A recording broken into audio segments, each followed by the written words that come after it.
Pat is here to tackle your email questions, and we're going to get started with Dwayne, who writes, my wife of 23 years left me 8 months ago and filed for divorce. She now has a boyfriend and wants to move on. As a Christian, I refuse to sign the divorce papers until man's law says I have to. I have remained faithful to her throughout this process. Am I right to feel that I need to stay single the rest of my life here on earth in hopes of her return someday? That all sounds very beautiful, but I think you're being foolish. After 23 years, you did something. Something happened to that relationship. Either your wife went crazy or else you have done something to drive her away and you don't realize it. It may be you've been so hard-nosed in your attitude that she can't stand you. I don't know what it is. I have no idea because I don't know either one of you. But I'll tell you this, according to the Bible, if the unbeliever is pleased to depart, let him depart. You're not bound. And to sit around hoping and praying and lighting a candle in the window and all that nonsense, I mean, she's gone, brother. And I recommend that you get on with your life. You have to sign the divorce papers, and you know that's real sweet that you're going to stay, you know, and be faithful and all this stuff. She's gone. She's broken the marriage, and she's starting a new relationship. She'll probably get remarried as soon as the divorce goes through. So it's over. So acknowledge it and get on with your life. All right. Blanca writes, I have been praying for my neighbors to be more responsible. They make a lot of noise, and they're constantly moving furniture around or dropping things on their floor, which is my ceiling. It seems the more I pray for them, the more noise they make.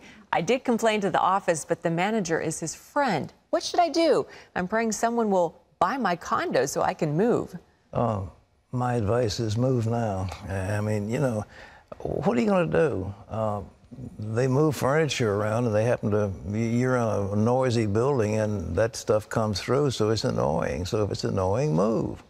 Move. You got to get your condo sold, but I'd move anyhow, and then, you know, somebody will buy it if you're out of it. But I think to suffer that, I mean, yeah, other than that, you can start giving cupcakes upstairs to your neighbors and hope they'll like you. Bribe them or somehow. Please be quiet. Here's a plate of cookies, my mate. Hope they're quiet cookies. Or when they move, don't move into an apartment where someone lives on top of you. That's it. All right. Well, Kayla writes, is it wrong to love God with all of my heart, soul, and mind, but still have this everlasting hatred towards myself?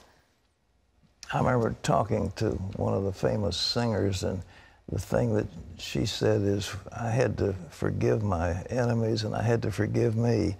And I don't know what you have a hatred of yourself, but the Bible says to love your neighbor as yourself. And it's very hard to love somebody if you have self-hatred and loathing. I don't know what it is that you've done that's wrong that you hate yourself for, but you need professional help. You might get some psychiatric help. There's something that goes on.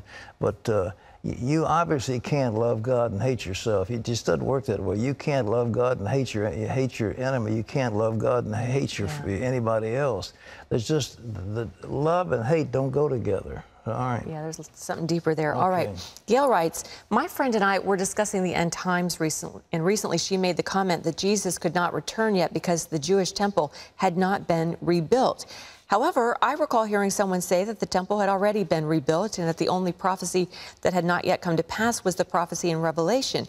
Can you clarify the answer to these questions? Has the Jewish temple been rebuilt as prophecy in the Bible predicted? And if so, when was it rebuilt? Is the only prophecy not yet fulfilled the prophecy in Revelation? Well, the temple was in effect when Jesus was here on earth. And really, when the Apostle Paul was writing, I believe, the temple was in effect. Then under Titus, it was torn down. And so the temple has been destroyed, and it has not been rebuilt. I don't know. All I can say is, when I read the Bible, Jesus said, get ready for my coming. And he said, first of all, there are going to be terrible signs. There'll be earthquakes, there'll be famines, there'll be pestilence. And I think, frankly, that there's going to be some kind of an asteroid hit on Earth. And he said, except those days were shortened, no flesh will be living. There won't be anybody living But for the sake of the elect, God said, I'm going to shorten those days. And after those days, you'll see the sign of the Son of Man in heaven, and he'll come back. But as far as the temple, I know it's the Antichrist. He's in the temple showing himself as God and so forth. I just don't think the temple is going to be rebuilt right now, and it certainly hasn't been yet. And at this point of time, the Arabs and the Muslims are in control of the Temple Mount. You know, the Dome of the Rock church there is a Muslim mosque, and they're in charge of the place where Solomon built his temple. So that's got to be destroyed, and it just doesn't seem like it's going to happen anytime soon.